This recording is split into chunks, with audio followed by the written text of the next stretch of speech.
Nous allons maintenant parler encore une fois des élections. Dans 4 mois, nous aurons les élections locales. Et quand on regarde le climat politique, c'est comme s'il n'y aura rien. Les gens vont attendre à 1 mois des élections pour venir poser les vrais problèmes.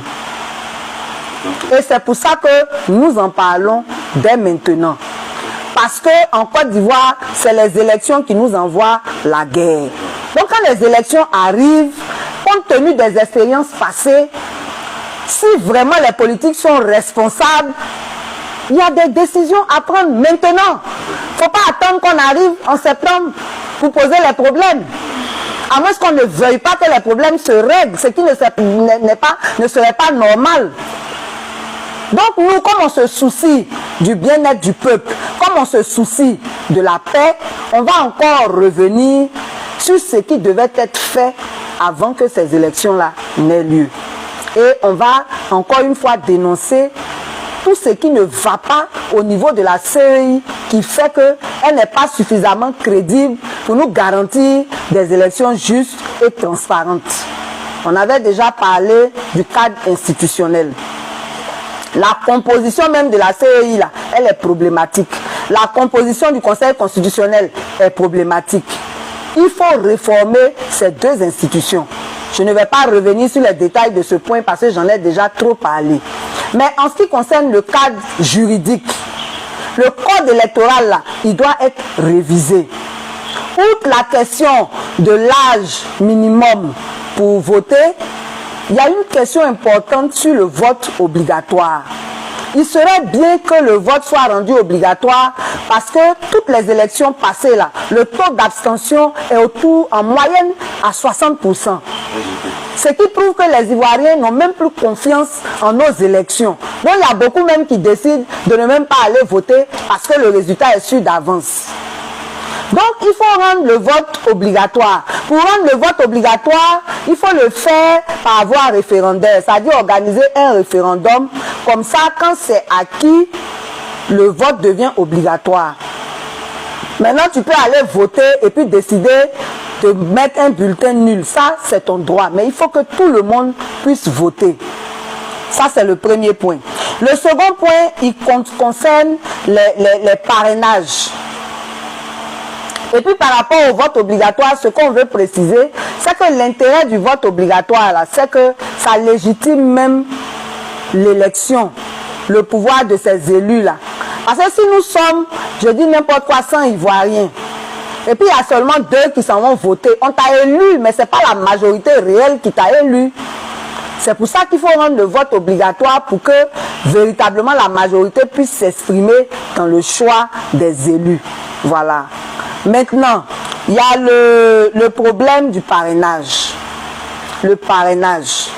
Le principe du parrainage dans notre code électoral, c'est que une seule personne ne peut parrainer qu'un seul candidat. Et là, ça pose un problème parce que le vote étant secret, si une seule personne ne peut parrainer qu'un seul candidat, ça suppose que quand je parraine un candidat, c'est lui que je vais voter. Or, si j'ai parrainé plusieurs candidats, on ne sait pas qui je vais voter, donc ça maintient le secret de mon vote. Donc, il faudrait qu'on revoie ça. Parce que si ce n'est pas le cas, le vote ne sera plus secret. Parce que quand je parraine quelqu'un, ça suppose que c'est lui que je vote. Donc, il faut permettre qu'on parraine plusieurs candidats. Voilà. La deuxième chose, c'est interdire le cumul de postes. Ça aussi, on en a déjà parlé. Le cumul de postes. Il y a des postes qui sont incompatibles. Tout le monde sait qu'il y a l'exécutif, le législatif et le judiciaire. Mais il y a des postes qui sont de l'exécutif. Par exemple, quand tu es ministre, tu es dans le gouvernement, c'est l'exécutif. Tu es à l'Assemblée nationale, c'est le législatif. Mais quand on prend les postes même de député et de maire, là, un député ne peut pas être à la fois maire. Le maire, là, il est dans l'exécutif. Le député est dans le législatif. Donc, quelqu'un ne devrait pas être à la fois député et maire. Par contre, un député peut être dans le conseil municipal parce que dans l'organisation des mairies, c'est le conseil municipal là, qui est un organe délibérant. Et comme là-bas, il s'agit de délibérer, le député peut être membre du conseil municipal, mais il ne peut pas être maire, parce que maire, là, c'est l'exécutif. Donc, il y a des choses comme ça qu'on doit savoir pour comprendre que quand on parle de non au cumul de postes, là, c'est pas par jalousie, parce que une seule personne a tous les postes. C'est pas ça. C'est parce que c'est pas normal. Et puis, ça permet aussi d'éviter le culte de la personnalité. Parce que nous, aujourd'hui, nous sommes en train de lutter pour que les jeunes arrêtent d'être pro ceci, pro cela. On veut que tout le monde soit pro Côte d'Ivoire, que tout le monde mette la Côte d'Ivoire au centre de ses choix. Mais il se trouve que si une seule personne est ministre, il est président du conseil régional, il est député maire, finalement, là, tout se résume à lui et ça favorise le culte de la personnalité. Ce qu'il faut éviter pour que les citoyens soient beaucoup plus libres dans leur choix. Donc, le cumul de postes là, ça doit figurer dans le code électoral qu'il ne faut pas cumuler les postes. Donc, par rapport au cadre opérationnel, il y a un point qui est important. Il y a un point qui est important. En dehors du découpage électoral que nous-mêmes on sait déséquilibré, il y a le problème de l'inscription sur la liste électorale.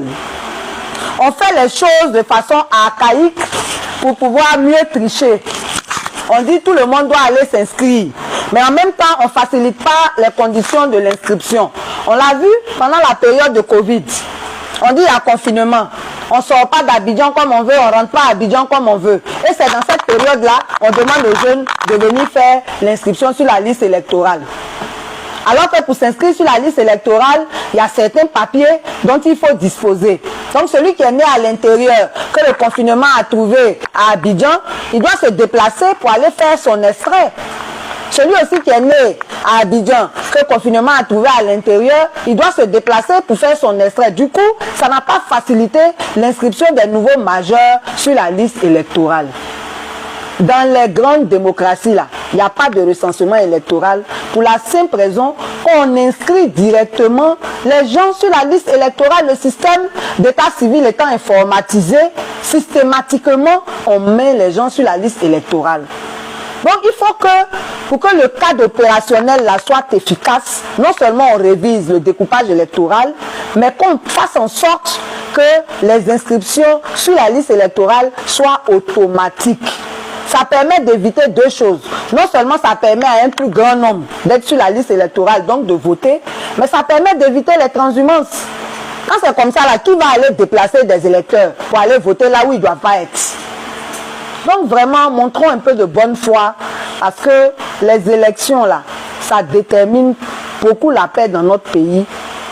Et il faut que les dispositions soient prises pour que véritablement on puisse vivre des élections dans la paix comme un vrai jeu démocratique au lieu d'être toujours inquiet.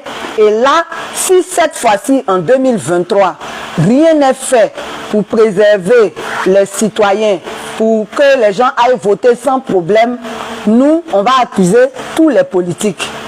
Parce qu'il y a longtemps qu'on organise des élections, nous tous on sait les biais, les failles du système de l'organisation. Et si on ne fait rien pour corriger toutes ces choses, c'est qu'on est complice de la violence qu'il y a après. On est complice de toutes les défaillances qu'on va constater dans l'organisation de ces élections. Pour le cadre opérationnel, il y a un dernier point que j'allais oublier, c'est la diffusion publique des résultats. Au Sénégal, là, pendant qu'on est en train de voter, on a fini de voter, qu'on est en train de faire les dépouillements, au fur et à mesure, on donne les résultats directement à la télé. Ça permet d'éviter les histoires de falsification, comment on appelle ça même, les bulletins sur lesquels on met les résultats là. Ça permet de ne pas les falsifier. Parce que dans notre pays ici, bien que les représentants des candidats soient présents dans les bureaux de vote, il y a des candidats aussi qui n'arrivent pas à envoyer même des représentants partout. Du coup, il y a un problème de crédibilité des résultats qu'on peut résoudre par la diffusion publique des résultats. Voilà. Donc vraiment, la balle est dans votre camp, la balle est dans le camp du pouvoir en place, la balle est dans le camp de l'opposition.